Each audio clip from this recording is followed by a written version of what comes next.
Okay guys, it's pretty late at night, but before I start buttoning this up, I really will regret if I don't shoot this. So I'm gonna walk you through what I did. It's a little bit longer of a video, but I think it'll be worth it. So this all started with a roof leak. I was accumulating car audio stuff for about 6 years. I just never had everything to install it. And with the roof leak and me having to replace the headliner and the floor mat and everything, it was just the right timing to do it all. So I replaced the headliner with a faux suede, black suede, and I even did a big FJ inlay, which you really can't see, but I'll post pictures of it. I painted all the trim with Duplicolor black vinyl and trim fabric paint. Works great, it's done. While I had the gross matting out that was all mildewed, I replaced it with this foam rubber mat you see here, just from Harbor Freight. It was like 20 bucks to do the whole vehicle, just some contact cement, and there it is. I also sound dead in the ceiling, the floor, the panels, the inside of the plastic panels as well. I always wondered about doing this with the spray foam stuff for your home, and then I saw EXO on YouTube do it, and if it's good enough for him, it's good enough for me. Filled in all the cavities with it, really makes a huge difference, and it just also saves a few bucks not having to buy Dynamat for everything or sound dampening for everything. So then I ran all my wires. So I did it properly for the first time in my life.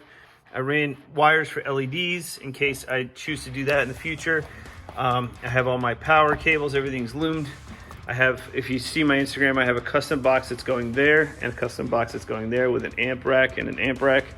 So I ran 2 separate 4-gauge power wires for both and grounds. Just rather than trying to jam a 0-gauge in there, it was just easier. 12-gauge real copper, oxygen-free copper, none of that CCA stuff that I always used to use. And that's all kind of a rat's nest right now because I just finished getting it up the center last night. So I'll show you a little bit about what I did with the wiring real quick. I'm gonna be running 8-inch Earthquake slim subs, like usually you go under the seat in both doors. I have the 3-way Precision Power component set, 6.5. I'm gonna make a kick panel. 3.5 in the tweet. I'm going to put on the A-pillar, kind of firing toward the windshield, but they have a quick crossover setting for off access, so it sounds great. I mean, these things are phenomenal. So big shout out to Precision Power. PPI is back, baby. They sound fantastic, and I beat the heck out of them, and they're doing great. So I got all my speaker wire run up the middle because I have all my power going down the sides. I also added these little modules on the LEDs running to the front, so I pre-ran wires in the front and in the back in anticipation. But these little modules give you this breathing effect, this really slow breathing effect, and I'm using amber LEDs. They have a memory in them, and that's why I went with these. So you set it, and it just holds that setting. Also, I quickly sprayed all the stuff with primer. It was all kind of rusty. I mean, this is 2007, so pulled out my radio, ran my wires. I'm actually going to be just doing a JL Audio Bluetooth. I'm trying to decide if I'm going to mount my phone in this hole and do a 12-inch iPad, or if I'm just going to fill this hole with like an FJ logo I do on the CNC, backlight it, and go right to the 12-inch iPad. I don't know. I don't want to work twice. I'm also doing these weird custom crossover mounts for the vents here. They're kind of sitting here drying right now. I also have pictures of them on my Instagram so you can see what I'm talking about, but that's going to be nuts. I'm really excited. They actually are working, and I say that because I didn't think they were going to work. I also got some duct tape, some actual duct tape, and ran my power in different locations and stuff like that. And I love using this stuff. It's crazy sticky, and it just keeps things flat and safe. And here I'll probably put something with some padding over this because there's like this much carpet over there, but nobody rides in the back of my vehicle. I'm not worried. So let me show you what I did under the hood, and then I'll wrap this up.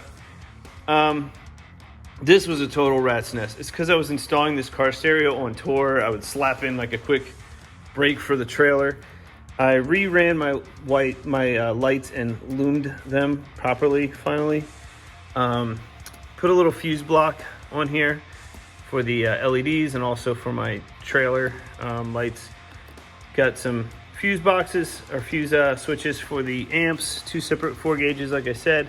I did do the big 3 alternator body, and I did the engine ground over there.